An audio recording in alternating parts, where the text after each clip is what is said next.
আন এটা গুৰুত্বপূৰ্ণ খবৰ তিনিচুকীয়াত মোবাইল ফোন বিস্ফোৰণ হিজুগুৰিত বিস্ফোৰিত হয় এটা ৰেডমি মোবাইল ফোন অমিত ৰায় নামৰ যুৱকজনে কথা পাতি থাকোঁতে এই ঘটনাটো সংঘটিত হয় ধোঁৱা ওলোৱা দেখি দলিয়াই দিছিল তেওঁ মোবাইল ফোনটো দলিয়াই দিয়াৰ পিছতে বিস্ফোৰিত হয় নোট 7 প্ৰ মোবাইল ফোনটো সৌভাগ্যক্ৰমে তেওঁৰ কোনো ক্ষতি হোৱা নাই তিনিচুকীয়াত এই ঘটনাটো সংঘটিত হৈছে আৰু হিজুগুৰিত হঠাতে এই ৰেডমি মোবাইল ফোনটো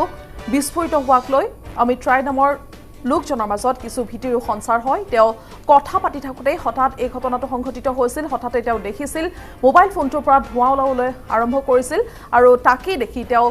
ভীতিগ্ৰস্ত হৈ সেই ফোনটো দলিয়াই দিয়ে তাৰ পিছতে বিস্ফোৰিত হয় নোট 7 প্ৰ মোবাইল ফোনটো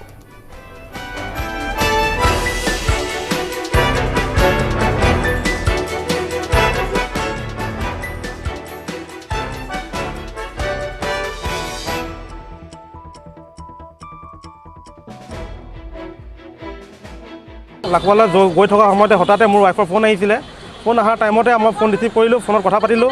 পাতি দিয়াৰ লগে লগে মোবাইলৰ পৰা ধোঁৱা ওলাইছে ধোঁৱা ওলোৱাৰ লগে লগে মোবাইলটো মোৰ ষ্টাফ গোটেইখিনিয়ে দেখি পেলাই দলিয়াই দিয়া হৈছে দলিয়াই দিয়াৰ লগে লগে বোমৰ নিচিনা ব্লাষ্ট হৈ গৈছে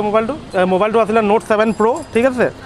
এইয়া নোট 7 প্ৰ আজি এইটো কিনা মোৰ খুব বেছি আপোনাৰ 2 মাহ হোৱাগৈ নাই এতিয়ালৈকে হাততো ক'ব গ'লে আপোনাৰ ইয়াত লাগিছে হাতত মই এইটোৱে বিচাৰিম যে এইখিনি মোবাইল বন্ধ কৰিব লাগে MI মোবাইল